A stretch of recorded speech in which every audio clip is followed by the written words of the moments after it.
Welcome, everyone. This is Cheap Pops. I'm Nick. I'm Dave.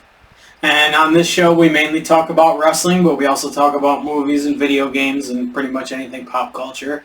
Or anything that we feel like talking about. That's true. Pretty much whatever we want. Yeah. If you've never seen us before, thank you for checking us out. If you're a subscriber or you have seen us before, thanks for coming back. We've got a lot to talk about today. A lot. A lot. There was a lot of wrestling events that happened in the past week or so. And we're not going to go into, we are going to go into detail, but not huge detail on all of them. No, because we got a lot to cover. Yeah, first up is Wrestledream from October 1st, AEW. I really liked this pay-per-view. I'm going to give it an 8 out of 10. There were a couple matches that were kind of there for me, but I want to say that, put it right out there, and I told you this before you came and picked me up. Wrestledream was better than Fastlane. Oh, yeah, totally. The first match for the Ring of Honor Tag Team titles, MJF in a handicap match because of Adam Cole's injury, against the Righteous, which is Vinny Marseglia and Dutch. I used to remember Dutch by a different name, but I can't remember what it is, so... I know, I can't remember it either. It was a good match. I mean, the fans loved everything because MJF was doing his comedy stuff, including the kangaroo kick, which is... it's like the people's elbow. Yeah. It's totally over. MJF retained, of course. Cause he's really come into his own. Yeah, he's going to turn heel again eventually, but while he's being a babyface, he's being a, He's swapping back and forth between babyface and heel. Yeah, but he's staying mostly babyface, so it was a good match. Nothing I can't really complain about. I mean, they didn't really do much to build up the Righteous before this other than a couple videos, and I think they won like one match, so...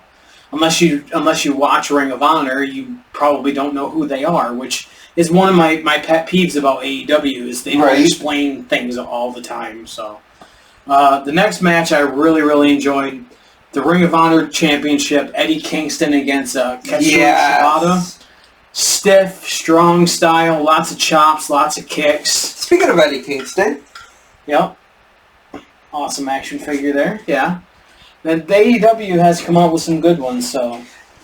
Shall I get into it? Go ahead. I picked this up just for you. Speaking of Eddie Kingston. Oh, yeah. Take the receipt out, yeah. Yeah, this is really cool. He mentioned that it was there, and I didn't realize that he picked it up for me, but that's really cool. Yep. Why don't you show what I gave you in return? Vampire Green Lantern. This thing looks sick. Yeah, it looks really cool. But we did that as a fair trade, one action figure for another, so. And I picked this one up just for you. Oh, Baby Umaga! Yeah! Solo Sikoa, our joke is Baby Umaga. Even though he's Baby Umaga, he's still a badass. So. Yes. But no, that's really cool. Thank you. I saw him, and he was the last one, and I'm like, you know what? Screw it. I'm buying him for him. That's really cool. That's awesome. I thought you'll get a kick out of it, yeah, Baby Umaga. Baby Umaga. But Eddie Kingston retained the title. I'm glad about that. Eddie deserves a long run, in my opinion. He's one of the best things going in the business today. The next match was actually my favorite match of the whole pay-per-view. The TBS title, Chris Statlander against Julia Hart. Julia Hart looked amazing, not just her look, but her wrestling. She has really improved, in my opinion. I think she's doing really well. Her moonsault is amazing. That moonsault she did off the top rope, she got major hang time on that. I thought it looked really good. It would be great to see some of the women from the past being in the women's revolution of today, like Luna Vachant. Well, Luna's dead, so that's kind of hard. Well, Sensational Sherry's passed away, but she, like, the ones that can actually wrestle in that ring, not just, I'm here and I'm pretty, I'm here for a paycheck. Well, yeah, I mean, there's a lot of them that can wrestle, but there are some that are just there for a check. That's true, but Should we talk about Eva Marie? That one. Yeah. Chris Statlander retained the title, but I think Julia Hart has improved a lot. She's taking time off because she's getting married to Shotty Lee Johnson, but I'm sure she'll get the same amount of push as soon as she gets back. because she's a major part of the House of Black, one of the most popular parts. So. Oh, yeah. Next match was for a tag title shot. These matches have worn so old to me, these 4-way tag matches. The Guns against the Lucha Brothers, against the Young Bucks, against Hook and Orange Cassidy. Because I know what it's going to be. Everybody's in the ring. Nobody's going to tag. I sound like Jim Cornette. I do, but it has become that in some... I love AEW, don't get me wrong. Calm down there, Jimmy. Yeah. Don't get me wrong, I love AEW, but some things are getting predictable, and I can't always defend it. Right. Because, it was a typical AEW multi-team match. Choreographed high spots, and the Young Bucks won. What more can you really... I mean, that was one of the ones that kind of dropped the rating on this pay-per-view for me. I watched the match, I enjoyed it, but it's hard to get up for these matches now where that it's just going to be the Young Bucks doing the same thing every time. The only time I remember them doing anything different was when they were with FTR, and that's because they had to. Yeah. So the Young Bucks get a tag title shot, and okay, that when do they not have a title shot? Right. So next match was really good. Swerve Strickland against Hangman Adam Page. Had a really good pace to it. Great match. Prince Nana dancing to Swerve's music is classic. It's so funny. There's so many gifs of him doing it because it's so great. It's weird taking a look back at Hangman Adam Page to now. He used to do a lot more stuff back in the day. He did. He used to do a lot more back in Ring of Honor because we're actually going to talk about some Ring of Honor DVDs that we watched. Swerve ended up winning. It was a good match. Next match did nothing for me. Ricky Starks against Wheeler Yuta. Ever since Brian last pointed out that Wheeler Yuta looks like Superhuman, I can't get it out of my head. And don't say it because we're not going to swear today. No.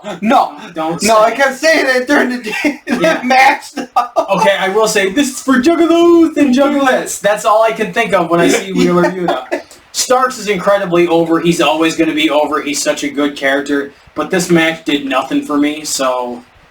Big Bill looks really cool as Stark's heater. His diesel, pretty much. Should we talk about what's behind the hard cam real quick? Yeah, and one thing I also want to point out, Ricky Starks won, and Jon Moxley is horrible on commentary. Absolutely horrible. He's Booker T level horrible on commentary. But behind the camera, we have Halloween Havoc 1996, and the matchup right now is Diamond Dallas Page against Eddie Guerrero. So, the next match was amazing in my opinion. I love a really good technical match. Bryan Danielson against Zack Sabre Jr. And Zack Sabre Jr. I knew this match was going to be good, and I knew this was a match that Danielson can really sink his teeth into because it was somebody that does submissions and stuff just like him. So, Moxley took away from the match in his commentary, in my opinion. It's just bad, and I mean, lots of holds, lots of joint manipulation. Well, at least he didn't do shucky ducky. Yeah, I know. Oh my god. Danielson won with the Busaiku knee.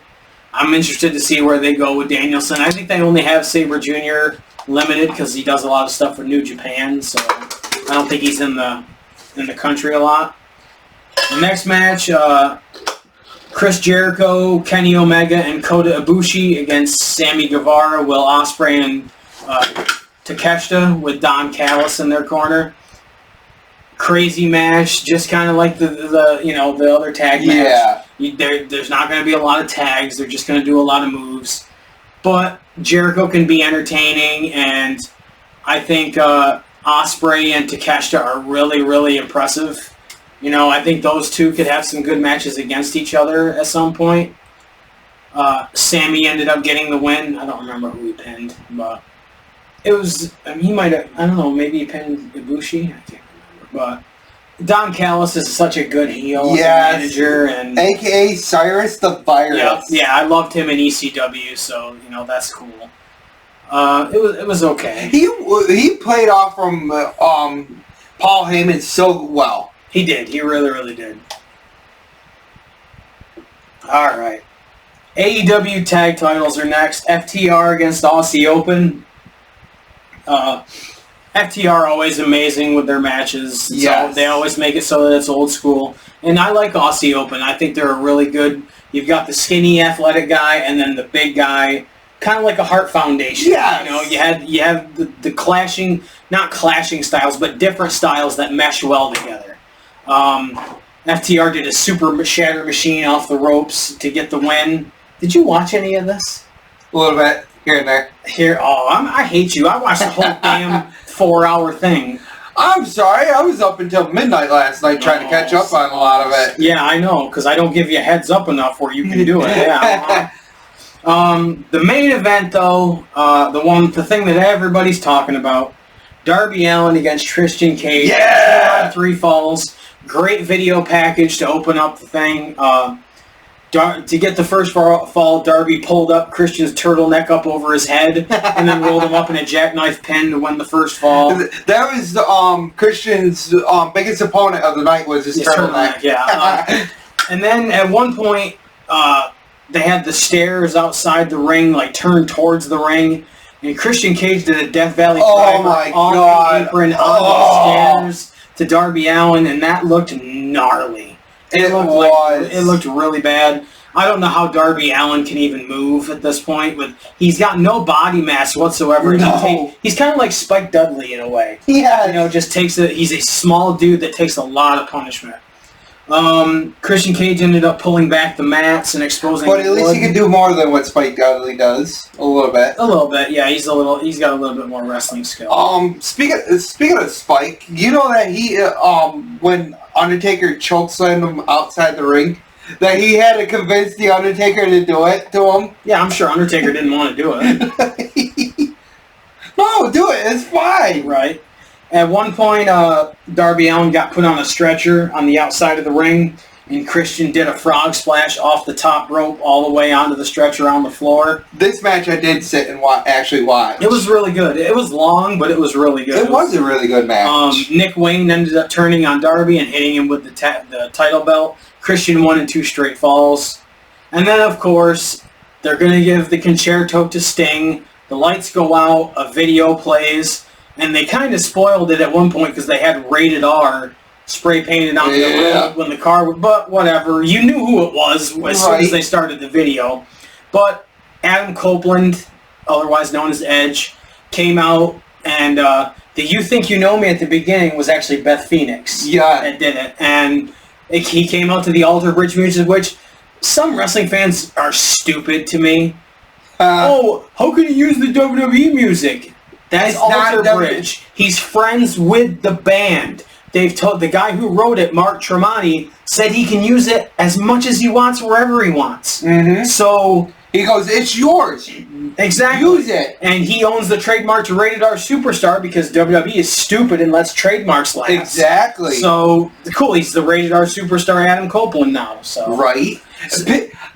I can't tell you how many posts I've seen on Facebook where people are throwing his action figure in the garbage. You're like, are you stupid? The tribalism thing I don't understand. I love Impact. I love AEW. I love WWE. I enjoyed watching CCW. If you don't know about that, go back and watch one of our older episodes where we review CCW. I love indie wrestling.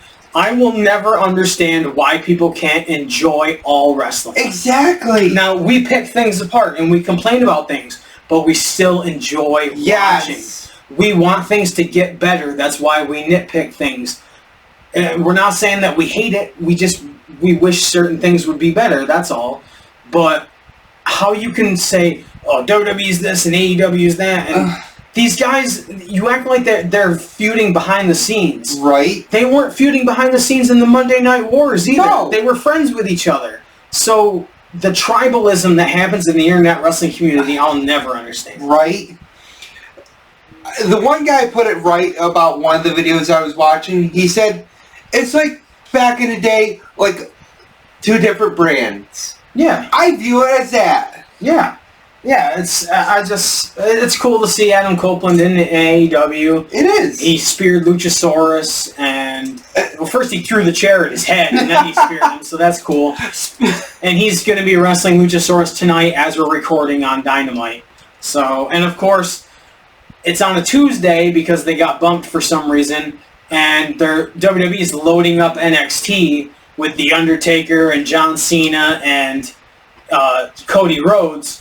But AEW is not competition, right? You can't just put NXT up against, without all that stuff? No, but if they're not competition, you can just put your regular show up against it and draw bigger ratings, right? Just saying. So you mentioned that was better than Fastlane. Well, we're going to go right into Fastlane.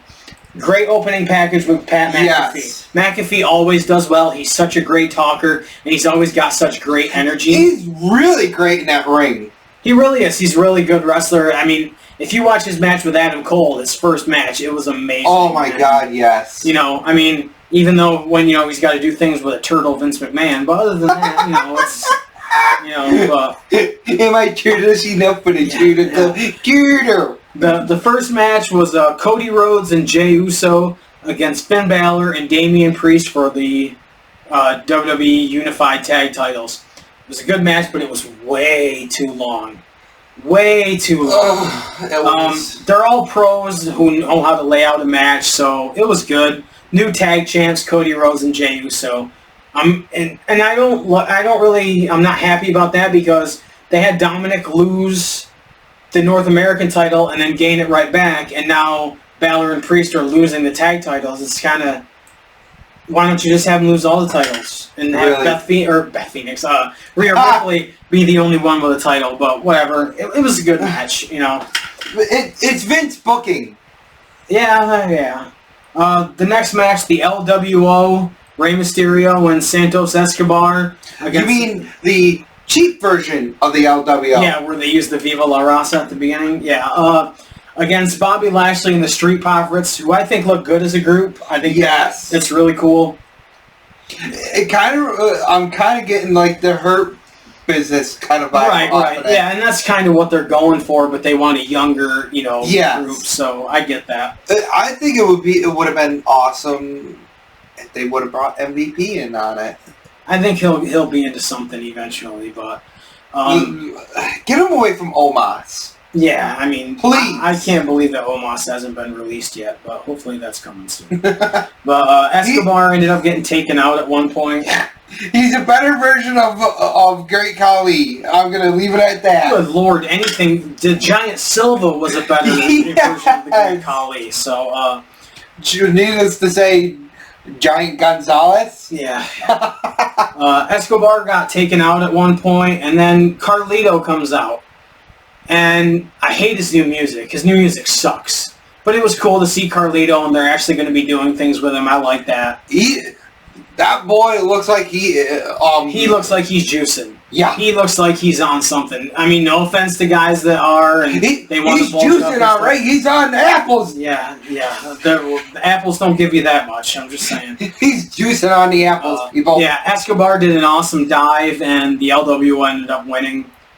I don't care because I don't care about Rey Mysterio. And I know they're going to break this group up at some point and go with Escobar against Rey Mysterio, so, it's not that hard to figure out. The next match, I fast-forwarded through the whole damn thing because it was Charlotte against Asuka against Io Sky for the That's what I did too. I fast-forwarded it. I'm sorry. I'm not watching anything with Charlotte anymore. No. She is horrible, and I'm not going to do it. No. Io Sky retained. Cool, that's great. She's a good performer. If it was just Io Sky and Asuka, we would have watched it. Totally would have watched it. But Charlotte's in it, so. Tell you the truth, when I was fast forwarding it through it so much, I didn't even realize that. I thought it was just Charlotte versus Asuka, but I fast forwarded and I'm like, oh wait, it was for the title. Yeah. The next match, I can't believe I'm saying this. The match of the night, because it has John Cena in it. John Cena and LA Knight, who was the most over person on the planet, against Baby Umaga continue. So I like it as I said before, Baby Umaga looks like a badass. Yeah. A good match. LA Knight gets the win. I got to admit, the only thing I could pay attention to was John Cena's bald spot. And as a guy that's going bald in the back, I can totally understand.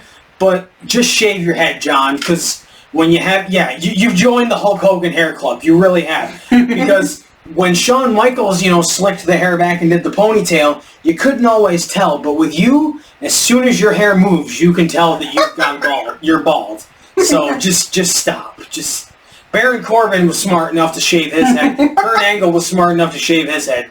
Just do it, John. He's doing the Earthquake hair club too. Yeah. So it's LA Knight got the win.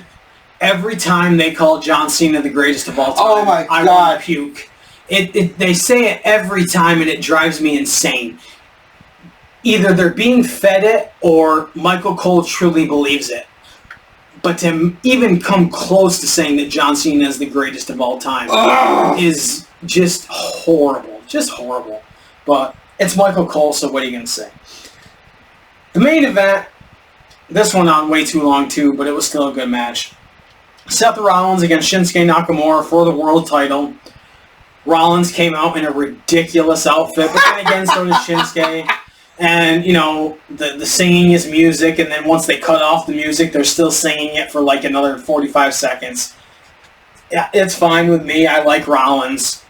The one thing, this made me chuckle, and it might not make anybody else chuckle, but as soon as Nakamura pulled out the nunchucks, all I could think of was Michelangelo saying, "Oh, a fellow chucker," right? And he used the nunchucks as, you could tell they were rubber nunchucks. Yes. With the metal, chain in the middle, but still, he used them against Seth Rollins' legs. It's a last man standing match. Great idea to take out Seth Rollins' legs. I think they should have ended it at the announcement table position right there. Yeah. There was lots of weapons, and Rollins hit a Falcon Arrow through tables to retain the title. I don't like how that ended, though. Because you could see that Nakamura was back up before that with one foot. Yeah. Any other last man standing match, the referee would have stopped it and said, continue. Right. Before we get into our next review, I saw something earlier this morning when I was at work, and this really made me mad. WWE has ranked the top 10 greatest moments in the history of SmackDown. You want to hear this BS list? Yes, I do. Number 10, the reunion of Kevin Owens and Sami Zayn. Number 9, the Kofi Kingston run to the WWE Championship at WrestleMania 35. Booker T versus Steve Austin in the grocery store brawl. Okay, that's great, but It should be higher than number 8. Yeah. Rey Mysterio finally decks his son Dominic. How is that one of the greatest moments in the history of SmackDown? Big Show and Brock Lesnar with the ring imploding. Yes! Oh, I skipped one. The pilot episode of SmackDown. Okay, yeah, that's fine. Yeah. Big Show and Brock Lesnar with the ring imploding. Totally should make the list. Charlotte Flair returns as a surprise and wins the Women's Championship from Ronda Rousey. No! Is Ric Flair writing this list? Just saying. Don't swear. Don't swear. How can they not put this match on there? Yeah. Brock versus Hogan. Yeah, talk about that match. You wanted to talk about Yes, I do. Because this was a great build-up to Brock versus Rock. Turn the main down the Tad Skid Row. I can't help it. Ah! But this was such a great build-up. It made Brock look very strong. He destroyed Hogan in this match. He squeezed him with a bear hug until Hogan was bleeding from the mouth. Yes. Yeah, it was really good. Then at the end, it was just perfect. At the end, he bam. Yeah, and it was like you said, it was a great build up for him to go against Rock at SummerSlam. Totally. I love it because this is when you see Brock at his most ruthless right here. Yeah, and that's before he became the badass that he became. Yes. So this was awesome because you don't see him go like this anymore. Take the blood of his opponent and like it's war paint. Yeah. Yes. Totally. Yeah, that was really cool. Let's see. Number 3, SmackDown debuts on Fox. It's a great moment, but is it one of the greatest ever? I don't think so. John Cena's debut by answering Kurt Angle's open challenge. Totally one of the best moments in SmackDown history. Totally. Because it was kicking off the Ruthless Aggression era. That was number 2. Number 1 made me so angry, I cannot even describe it. Jey Uso super kicking Roman Reigns and declaring he was out of the bloodline. No! That is the number 1 moment in the history of SmackDown. The Rock doing the sliding people's elbow to, the British Bulldog. Shawn Michaels turning on The Rock and super kicking him.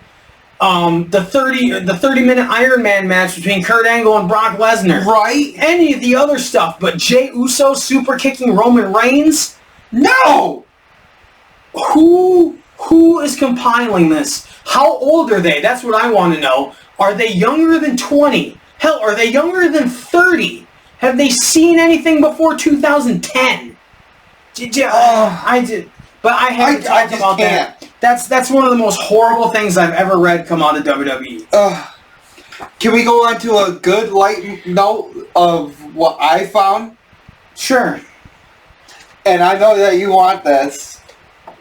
Rick Steiner, 1999. Yeah. That is awesome looking. That's a really cool figure. You're right. I do want one of those. But I'm telling you, that's one in the box and one per case. I guarantee it is. This is badass. It really is. It's really good. Yeah, I definitely am going to get me one of those at some point. And if you look, there's Baby Umaga. Yeah. The AJ Styles one was pretty good looking too. Yeah. But I didn't want the AJ Styles. I'm pretty picky on the ones that I'm buying. Yes. So. Me, I'm trying to get all of the old school wrestlers like WCW, the Ruthless Aggression era, some of the AEW superstars that I like. Yeah, and of course he's got the WCW Hulk Hogan up there. Yep. And he got one for me because I paid him for it, but he got one for me. So. And you didn't even know that it was coming because you're like, I might have to order one. Too late, I ordered it for you. Yeah, so right now we're going to go to a segment that you mentioned and I named. We're calling it Nick's Picks, where Nick picks a Raw or a SmackDown or anything, any specific event, and we're going to watch it and then we're going to cover it. So he picked Uncensored 2000. Right before the Vince Russo Bischoff era of WCW. Yep, it was still a bad time. 2 or 3 weeks before that happened. Yeah, before that happened. So, to open it, the Cruiserweight title, the artist formerly known as Prince Iakea. Oh my God. With Paisley, who, for you don't know who Paisley is, that's Charmel, Booker T's wife. Against Psychosis. It could be a great match. It was an okay match. Chris Candido comes out for commentary. Awesome. He is awesome on commentary. He was great. I miss Chris Candido as a performer. It sucks that he's not gone. He's gone. And Prince, he looked like Prince. Well, yeah, that was the whole point. That's why. Oh my God, the artist. The best part of this match was Hoovy kissing Paisley, and then her slapping him back, and then it just all fell apart after that. Yelling cat fight and all that stuff, and the artist retained with a DDT jumping off the second rope. It's okay. It's a WCW Cruiserweight match from 2000. It's not like 1997 Cruiserweights. Right. Or 96. Yeah. The next match, Lane and Rave against the Screaming Demons, which is Norman Smiley and the Demon Del Toro. Yes. I kind of like that as a tag team because, Screaming Norman and the Demon, Screaming Demons. I love it.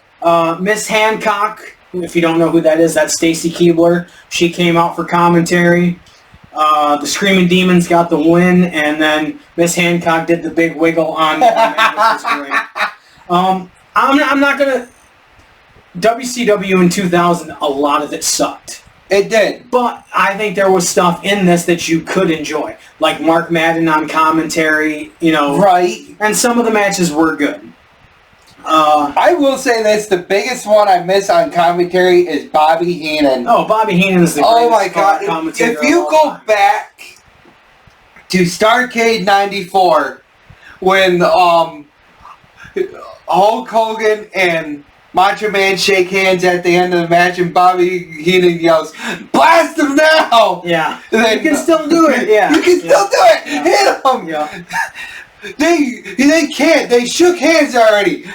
I shook hands with you. I'll still slap you. Yeah, that's good stuff. Yeah. A lot of people think Jesse Ventura is the greatest color commentator. I disagree. I think it's Bobby Heenan. I agree with you. So. Bobby Heenan and your favorite, Gorilla Monsoon. Oh, that's my favorite. I mean, I love JR and King, don't get me wrong. Right. But Gorilla Monsoon and Bobby Heenan are the greatest announcers of all time. My favorite, growing up with WCW, Bobby Heenan and Mike Tenay.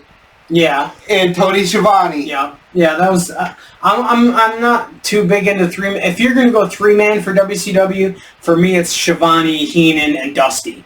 Yes, Dusty! Dusty would say his stupid stuff, and it would set Heenan up for so much great comedy. Yes. And then when it would go to 4, when they would bring in the cruiserweights, and Mike Tenay would join them, and Mike Tenay would play off of Dusty and Bobby, it was phenomenal. And Schiavone's trying to be a straight announcer, and I don't know how he kept a straight face, because it was hilarious, you know. One of my favorite lines of all time is Dusty saying, you know, I could have been a cruiserweight champion. And Bobby Heenan said, yeah, but your parents wouldn't let you wrestle when you were 6. You know, so to me, that's one of the most classic lines ever. But, yeah, I agree. Bobby Heenan's the greatest, you know, color commentator of all time. Oh, man. The next match, The Wall against Bam Bam Bigelow. Mm-hmm. The Wall ended up giving Bam Bam a choke slam through a table with fake, you know, monitors on it that flipped up in the air, and they did sparks. And then... That was a DQ at that point. And then Crowbar came out and David Flair came out. The best high spot in WCW, I'd have to say. The choke slam off the stage. Yes. Into a crash pad. Not a Jericho crash pad, but it was plywood and you know, it was safe, you know, so. But Wall on Crowbar, and they kind of hyped it up through the rest of the night, you know, and it was okay. It would have been great to see him have a major title, though. The Wall. Yeah, they didn't know what to do with him. No. You know, they had so many people on the roster at that point that they just did not know what to do. No, because they were still continuing on with made superstars. Yeah, yeah. And then when Russo took over, he tried to push more, you know, younger guys, but the cart was before the horse at that point. That company was going downhill anyways at that point, so there wasn't much you could do. The next match I was highly entertained by. 3 count against Brian Knobbs for the hardcore title. Oh my God, yes. And Knobbs had to go through all 3 of them to regain the hardcore title. Just ladders and fire extinguishers and... That was a great hardcore match. It was a really great hardcore match. Knobbs ended up winning and regained the hardcore title. Just good stuff. 3 count was a good gimmick. You know, they were the boy band and all that stuff. Yeah. I enjoyed that. Hey, we said it once. We're going to say it again. We love gimmicks. I do enjoy gimmicks. The next match, Finlay against Vampiro, Falls Count Anywhere, which I think you should have put this one either first or later in the show, seeing how you just did a hardcore match. Right. And now you're doing Falls Count Anywhere, but what do I know? It went to the bathroom. They went up into the mezzanine, and Vampiro won. You know, Vampiro, he was really popular with a lot of the internet people at that time. I like Vampiro, but I never really understood the hype on Vampiro.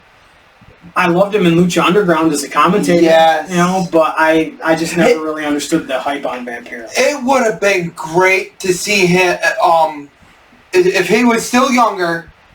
But they still did a great match in Lucha Underground. Pentagon Jr. versus Vampiro. Oh, yeah, that was a great match. That was, they were using light tubes. Yes! That was really, really good. I never got the hype on Vampiro, but whatever. Speaking of gimmicks, the next match, the Mamalukes against the Harris Brothers. Oh, my God, yes. The good old Italian tag team, the Mamalukes, you know, and every time, you know, somebody would call them the Mamalukes, they'd say it's Paisans, you know, and the Disco Inferno was their manager, and Disco ended up on commentary, and he's just being the goof. Oh my God, yes. It was an okay tag match. I can't remember if the Harris brothers won. Yes, the Harris brothers won the tag titles. The next match should have been entertaining, but it just got so much crap thrown in on it that I don't know, it just wasn't for me. Dustin Rhodes against Terry Funk. I'm happy that I met both of those guys. So it was a bull rope match. I don't think it was a good match. The crowd was dead, completely dead for this match. At one point, because Terry Funk had called Dustin Rhodes a chicken. He came out with a chicken on his hand and said, I see a chicken in the ring. A man in a chicken outfit came out with rubber chickens for hands, and it was clucking and all that stuff, and Dustin Rhodes beat it up. Did you notice Dustin Rhodes was calling himself the American Nightmare back then? Yes! 23 years, or 21 years before Cody Rhodes was doing it. That was the other reason why I wanted you to take a look into it, too. Right. Dustin Rhodes won. It was alright. Just the crowd was so dead, it really took away a lot of the match. The next match, Luger versus Sting, a lumberjack match. There is a little build up to this. Lex Luger had been using a chair to break people's arms. So all the people that he broke their arm were around the ring, like Doug Dillinger and Jimmy Hart and Kurt Hennig, who they weren't doing anything with at that point. But then Luger brought some of his own lumberjacks with Cass, and one of the great lines by Mark Madden, those guys voluntarily broke their own arms so they could get Cass put on for this match. Just great stuff. Like, I mean, Heenan was great, but Mark Madden was really good too. So, I would have shot the weirdest look at him if he had said that when I was, commentating. But it's great. Tank Abbott walked out and just knocked out Doug Dillinger during this match. I'm sure there was a reason. Oh my God! And then, don't forget, a couple pay-per-views before this, he pulled out a knife. A knife. He pulled out a fork, trying to cut off his hair. Yeah. No, scissors. He pulled out a pair of scissors. Yeah, that's what he said. Scissors, no, that's like a 6-inch blade that he pulled out and put to the... That is a knife! Yeah, the lumberjacks ended up fighting amongst each other, and they all went to the back. Vampiro was the only one that stayed out, and he helped Sting win. And I think that's the first time that Mike Tenay called them the Brothers in Pain. Yep. And that led to their feud. So the next match is the one that I really enjoyed the most. Psycho Sid, well, he was Sid Vicious at this point, against Jeff Jarrett for the WCW title. Excuse me. And he was the last one who had a good, legitimate run with that WCW title. Sid? Yeah, I think so. He ended up retaining. Hogan came down. Before it became hot potato, hot potato, hot potato, hot potato. And Big Papa Pump made his return and helped Jeff Jarrett. After the match was already over, which is kind of stupid, he's there all night in the limousine. You didn't help Jeff win the belt. You just waited until after to crack somebody with the guitar. Right. Seems kind of stupid to me. Speaking of Big Papa Pump, yes. Did you ever take a look back at the one Nitro where he's wearing a pimp outfit? No, I don't remember that one. Yep. Take a look back. Somewhere in the 2000s, that's why I don't remember. He is wearing a full-on pimp suit. Yeah. And it is hilarious. Yeah. The next match, the main event, Hulk Hogan against Ric Flair. Ric Flair? Ric Flair. Woo! A Yapapa strap match. I don't know what the heck a Yapapa is, but Hogan won by winning by pinning and touching all four corners. It was only supposed to be by touching all four corners. I guess that's just to make sure that, everybody knew that he won. Nothing else to say about this match. It's Hogan Flair for the umpteenth time, in a strap match. But it was pretty good. It was alright. Yeah, it was. So the last episode, we unboxed two crates. We unboxed the Pro Wrestling crate and my Pro Wrestling Loot crate. And I had a Ring of Honor DVD in mine. He had a Ring of Honor DVD in his. And they were both different. And they were different. So we decided to watch both of them and review both of them. So we're going to go with yours first. Road to Best in the World, June 4th, 2016. I'm going to put it here because I kind of... let's see. First match was supposed to be Stevie Richards against Dalton Castle, but the All Night Express comes out, and Kenny King calls Dalton Castle a sex trafficker because he has the boys. So it becomes a tag match. Stevie Richards and Dalton Castle against the All Night Express, Rhett Titus and Kenny King. Dalton Cassidy is the best. Castle, not Cassidy. It's not Orange Cassidy. Are you sure? Dalton Castle. Dalton Castle is... I love the gimmick that he has. Yeah, I love it. An androgynous gimmick, where yes. He's got the boys and. I lost it when he was doing a little bit of stint with Impact Wrestling, and he I'm a peacock. Yeah. Ah! Well, he did that on the Indies too, so he did that in Ring of Honor too. I love it. The All Night Express ended up winning, and the lights kept going out during the match too. It was hilarious. That's the only match I remember it happening. But yes, it was the only one. The next match, Caprice Coleman against Cheeseburger. The only thing I can remember is Caprice Coleman's facial expressions were tremendous. Yeah. And he used a chicken wing camel clutch to get the win. I've never seen that move before or since. I think somebody else needs to bring it back because I think the last time, like I said, I seen it when we were watching it was Norman Smiley.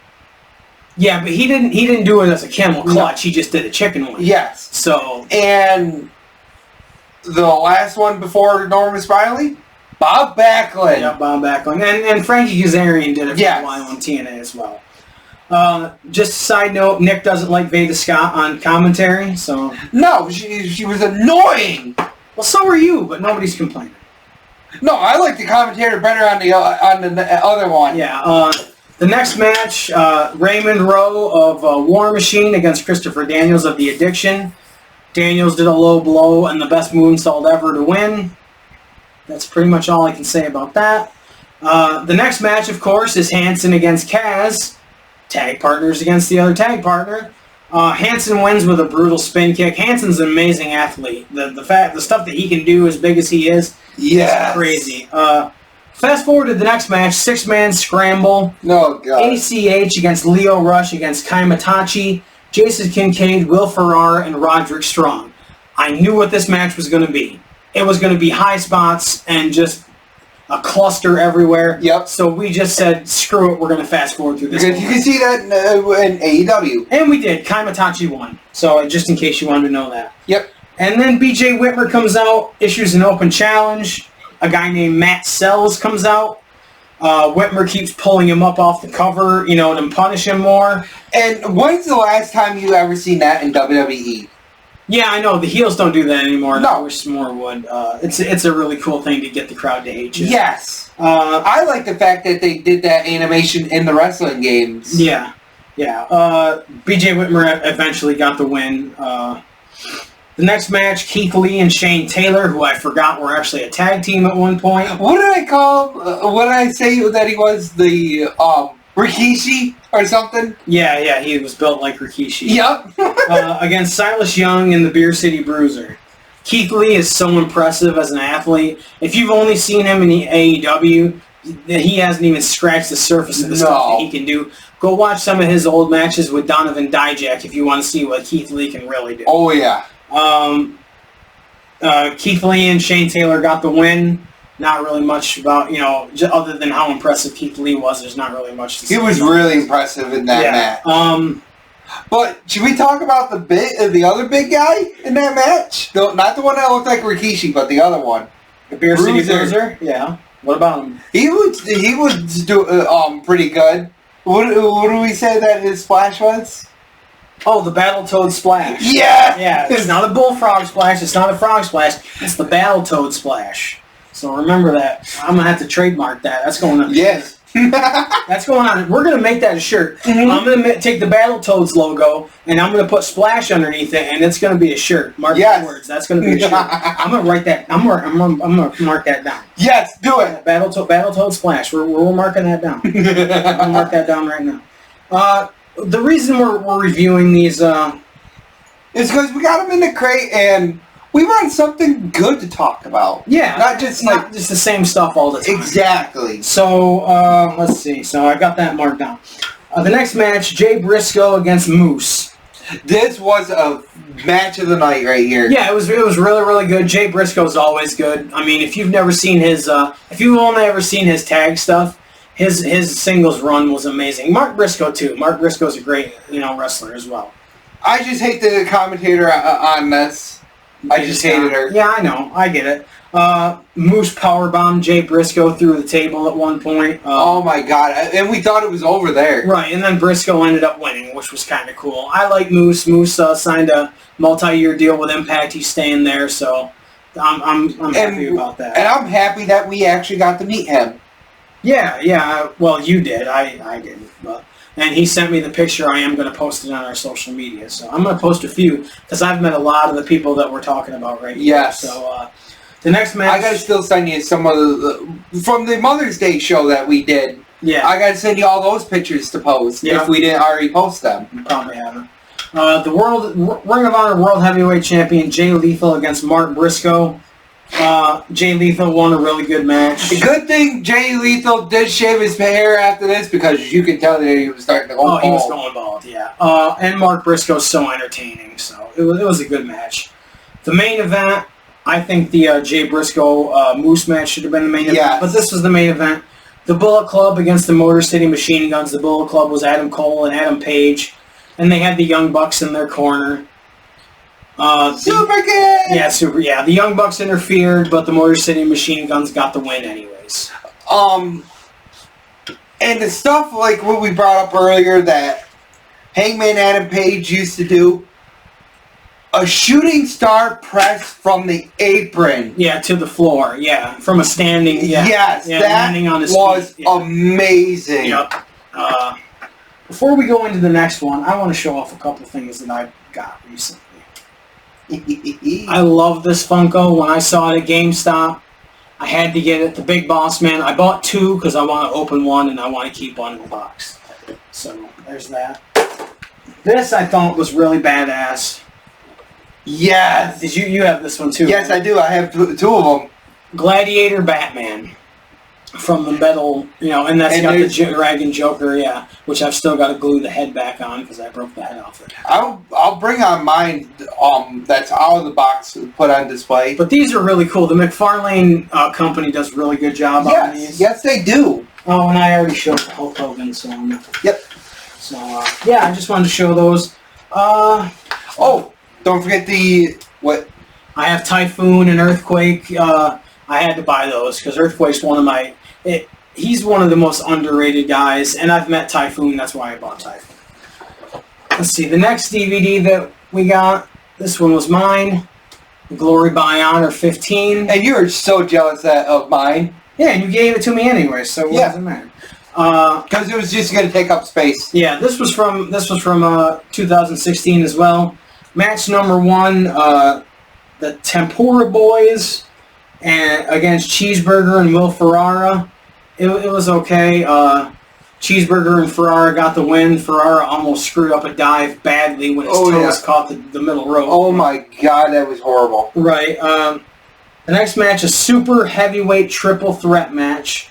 The Beer City Bruiser against Donovan Dijak against Punishment Martinez. If you don't know who Punishment Martinez is, that's Damian Priest. Yes. And I have a picture of me with Dijak and I have a picture of me with Punishment Martinez. I'm going to post both of those because I made sure to save them. So. We got to get you to meet the Beer City Bruiser. Yeah. I don't know if he's still alive. Mm-hmm. This is the match where we coined the Battletoad Splash. Because I think we watched this one first. Yes, we did watch this one first. Dijak did the Feast Your Eyes on the Bruiser, which is because that dude's like 300 pounds, and he gave it in the Feast Your Eyes. Dijak won. It was an okay, triple threat, And like I said, why WWE is not doing more with him is beyond me. Yeah, I agree. The next one, a triple threat, Angel de Oro against Kai Mitachi. Oh, it's a 4-way.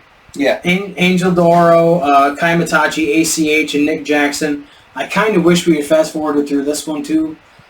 Because the multi-man matches, just I said it before, are just not... Right. But the funny thing is, you got me back home on time, on almost the same time on both DVDs when we watched them. Yeah, right, yeah. At one point, this was around the time where Matt Hardy was doing the broken Matt Hardy. Yeah. Started doing it. So Nick Jackson does a delete, and then they do suck it, and then delete, and then suck it. The Young Bucks were so over in Ring of Honor at that point. No matter what they did, the crowd loved it. Kaimitachi won. He dropped ACH on his head. Oh. I don't know what the move was, but he just dropped it straight on his head. Yeah. The next match was Dalton Castle against Jay Briscoe. Castle's doing his character. You know, it's great. It's good stuff. And Briscoe sold it well. He really. But on commentary, what happened to the boys? They put on a few. Yeah. Yep. I think the match went a little too long, but still, Dalton Castle's such a good character. I love the commentary for this one. Yeah, I do too. Let's see. The Cabinet against the Motor City Machine Guns and Jay White. The Cabinet is Caprice Coleman, Kenny King, and Rhett Titus. That was such a good match. It really was. Jay White looks so bland. If you go back and watch Jay White from 2016 till now, looks completely different. He does. You know what? We should do a side-by-side picture of that for people to see. Well, why don't you do it? How come I'm doing all that stuff? I'll do it. I'll look up the pictures and I'll send them to you. Yeah, send them to me so I can put them together. Yeah, exactly. Yeah. Well, I got to send them to you anyway because my phone won't do the I might still be able to do it. Yeah, whatever. I have to post it anyways. Yeah. And a lot of high spots, everyone in the ring at once. Jay White got the pin. And they were going with him at one point, and he just looked so bland to me. Oh my God. I never understood it until he went to the Bullet Club. What did I say that he looked like? I don't remember. Oh, you say so many things, I don't remember. We fast forward to the next match. Colt Cabana against Mark Briscoe.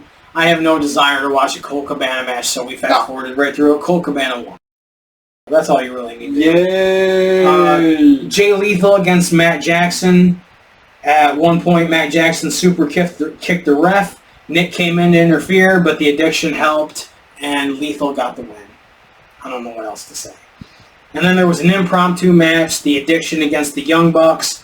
Lots of high spots, and then a DQ from interference by the Bullet Club. And the main event, Red Dragon against Adam Cole and Hangman Page, representing the Bullet Club. I thought it was a good match, and Adam Page tapped out. So, let's see, where we at with my notes?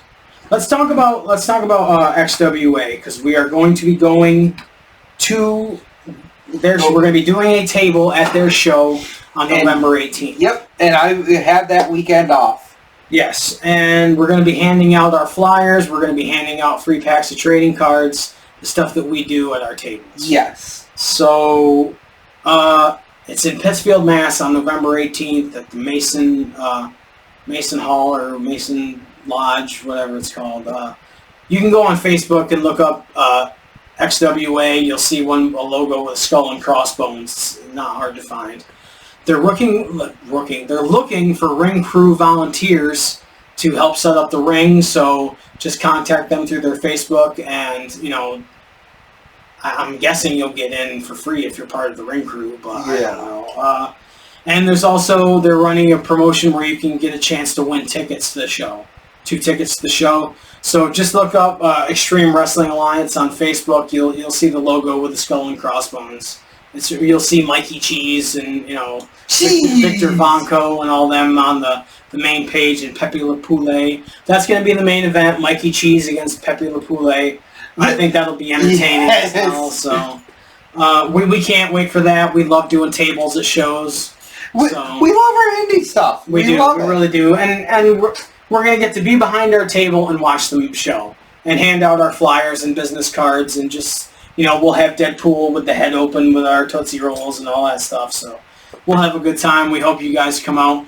It's worth the drive. It's only a couple hours if you're in, you know, New York or Vermont, or, you know, it's really worth it. They put on good shows. I mean, granted, the last one was only an hour and a half. That's not a knock on them, because we got home at a good time. Yeah. It was an entertaining show. You know, I'm not knocking them for it being, you know, short. It was a good show. So. It was. And I'm really looking forward to this one. Let's see. Did you watch any of NXT No Mercy? Yes. Okay. How much of it did you watch? I loved the first match. Most of it I had to skip through. Okay. Well, I figured you wouldn't prepare for this. But I want to talk about the opening. What was awesome. The opening was N64 No Mercy style, with the whole video opening with the music and everything, just like in the game.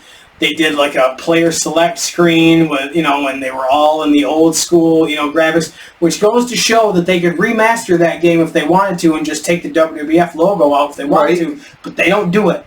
No. They could do it, but they won't do it. And that makes me angry. They could still do it with the old games. They could. They really, really could. And that, But that's the thing. Yep. They rather keep making money on new. Yeah. And the first match, Braun Breaker against Baron Corbin. Braun came out with a black, dog head on his... That looked awesome. Yeah, he looked really cool. He's badass. I mean, that's, And his size around his tights, too. Yeah. Yeah, and he's a freaky athlete. I mean, that one dive that he did was ridiculous. Yes. It was a wild brawl. Corbin chokeslammed Braun Breaker through the table, and then he just popped right back up, Road Warrior style. Yes. Braun got distracted by Robert Stone? Yeah. And who was oh crap, what was his name in TNA? Oh my God, that's going to bother me that I can't think of his name. Robbie E. Yep. It was Robbie E in TNA. Doing the fist pumping and stuff. Doing the Jersey Shore gimmick. That's funny. Extreme Wrestling Alliance just mentioned me in a post. How about that?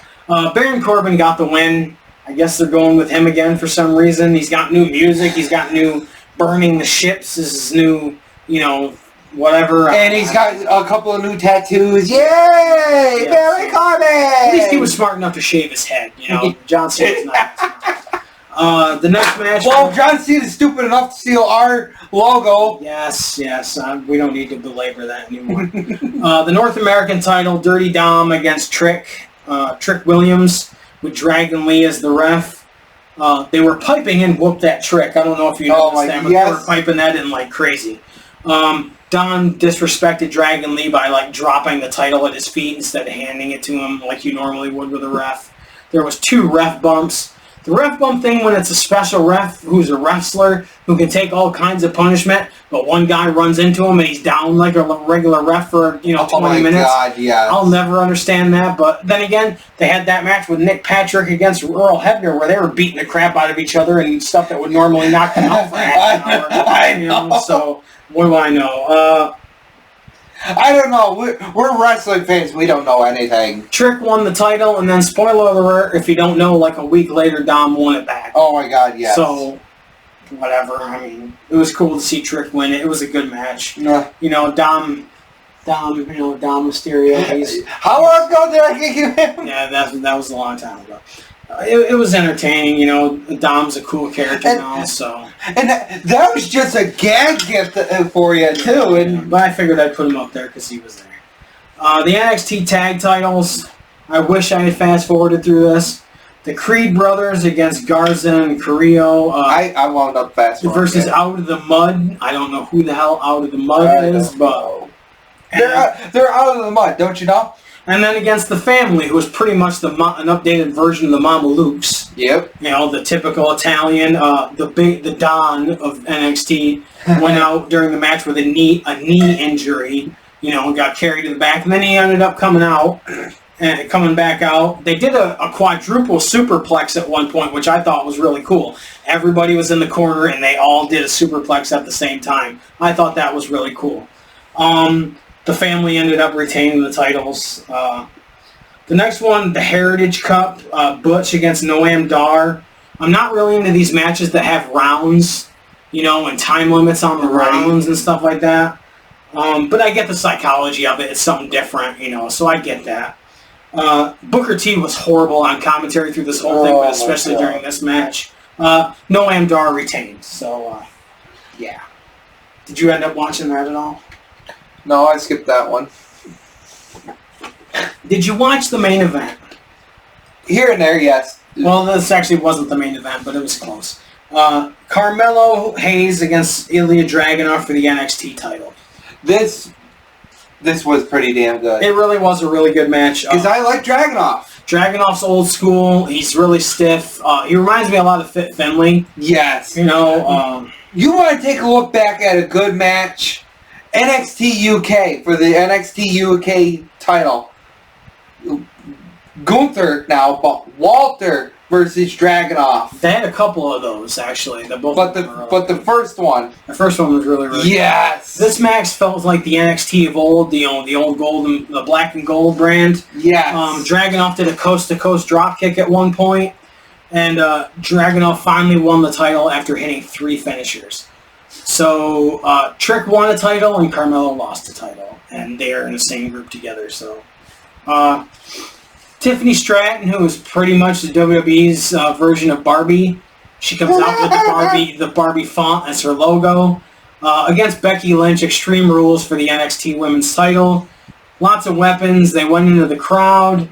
Stratton got legit busted open at one point, and it's crazy a lot of times when you see the women get busted open, but I think it's needed at some point when they do the Extreme Rules matches. Why should they be any different than the men's matches? They should get busted open, not as much as Jon Moxley does, right? But I think it's warranted at certain points. At one point, Becky Lynch hid under the ring and used a fire extinguisher to blind Tiffany Stratton, and then used a barbed wire baseball bat on her. Tiffany Stratton did a handspring back elbow through the barricade on Becky Lynch. That was actually pretty cool. At one point, Becky Lynch dumped a bunch of Barbie dolls in the ring and did the manhandle slam on the Barbie dolls. So that was kind of cool. There was a table set up on the outside, and Becky Lynch was laying on it. And Tiffany Stratton did a swanton bomb off of the top rope to the floor onto the table. That was pretty cool. And then she did another swanton in the ring, and Becky Lynch still kicked out. And then Becky Lynch did a manhandle slam onto chairs to retain the title. So it was good. It was good. It was pretty good. I thought it was a good pay-per-view. NXT is really starting to change, and I think it's starting to get better than the NXT 2.0 crap that Vince McMahon was doing this. So. Video game news. Yes, go, please. My throat's killing me. Tomb Raider Trilogy Remastered is coming out February of next year, and this month you got Spider-Man 2 and RoboCop coming out. I've seen the ads for Spider-Man 2. I haven't seen anything for RoboCop. I want to get the RoboCop. I do. I'll double check and see if it's for the Xbox, and if it is, I'll let you know. All right, and I do want to try that new Mortal Kombat game as well. Yes, that's pretty cool. And I at work they have the display, remember the Lego, the Star Wars Lego Batman one that I had, the display thing? I put on the back of it that I want them to save it for me when they're going to, throw it away, so I'm going to hang it up back here. Yes. If they end up paying attention. And I did bring some masks. Yes, please, show some things off, because I have a couple things that I want to show too, and then we'll get into the end. The Skeletor mask that I actually like. Yes. This is Laparca Skeletor. He actually had that at one point on another show of ours as well, so I like that one. When we're still out of the garage. Yeah, right, and I have the Ultimo Dragon mask here that you gave me on the last episode. Yep. So. And I like that one because it fits onto the styrofoam head really well because it's got the chin strap on it. Yes. I like that a lot. Then the one that you don't like. I do not like it one bit. I don't like that at all. I'm sorry, I don't. I don't like that at all. Well, you're not the one. It looks too. I know it looks too much like a Halloween mask. I like this one, and I like the other one. I like the other one. I just hate that one. I have a right to my opinion, and I hate that one. What else? Is that all you got? Yes, I could have fit much more in there because he couldn't fit much more into his box. PG. We're keeping it PG. Yeah, we have actually. Most we've said is badass. So, we have a new logo that's going to be coming out, and not like the parody logos that we've done. If you see our logo, this logo, we are having a full body done of that character. He's going to have wrestling boots, and he's going to be a cross, as he is in this, a cross between a superhero and a wrestler. Like The Hurricane. Yeah, kind of like, a lot like that. And Damn you, Darby! Yeah, Darby Allin fell on me. He broke a nail. Yeah. We want to do a cardboard cutout, and I want to do other stuff with it too, like shirts and stickers and stuff with it as well. But I wanted a full body, no lettering or anything underneath it, just a full body character for our logo. I think that'll be cool. Yes. If you need a logo that's as cool as this one, at Davey Painting on Twitter, and he also has a website, Dave Cole Dojo. He does a lot of ring mats for GCW, so if you ever see the ring mats for GCW, and if you ever watch the G1 Supercard that was Ring of Honor in New Japan, that was from Madison Square Garden, where Matt Taven won the Ring of Honor title, he did the canvas for that as well. So he's really talented, as you can see by that logo. So look up at Davey Painting on Twitter. He does really good work, and he's a really cool dude. And he's an independent wrestler as well. Yes. So I've seen him wrestle a few times. He's a really cool dude.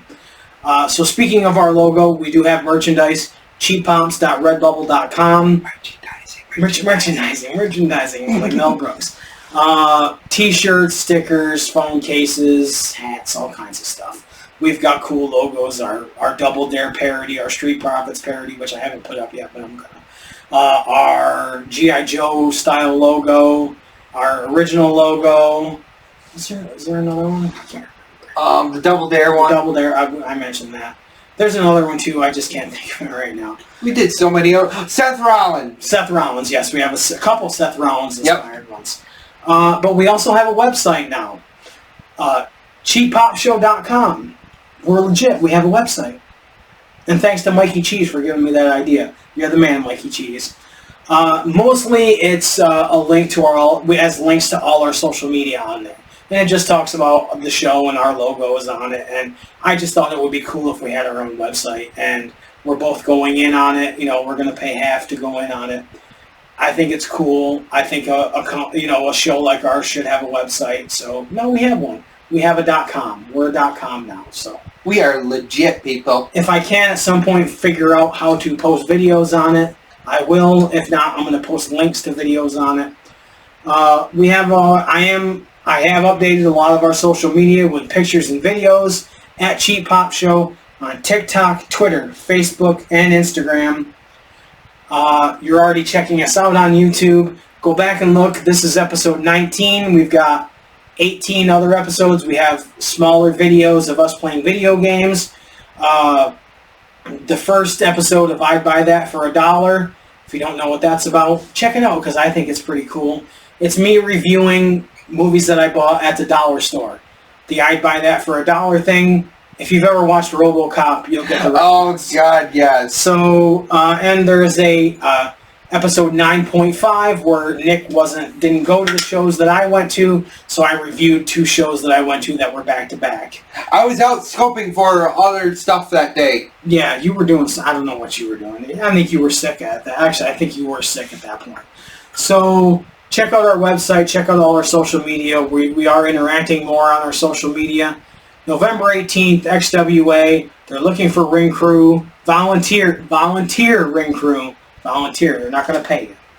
So I want to talk about the flag that's behind us, the Jeff Hardy one, because that looks awesome. Yeah, I was selling Jeff Hardy merchandise at one point, and I forgot. I have a Jeff Hardy flag. That looks badass. We're going to put that behind us this time. So Jeff Hardy, I hope he can get out of his own way at some point, and I don't think he should be wrestling anymore. The thing he did with Daniel Garcia, where Daniel Garcia was doing his dance and Jeff Hardy did his dance in his face, I thought that was pretty cool. I love the Billy Gunn one. Yeah, the Billy Gunn one's good too. There's a lot going on, a lot more we're going to talk about. There's been so much stuff, and to get through all of those pay-per-views in one episode, I'm glad. Hopefully you stuck with us. It's been over an hour, and we've talked about a lot of wrestling. Oh God, and video games and stuff. This is what we do. We love doing this. We've been doing it more often, which I'm glad about. Should we talk about what?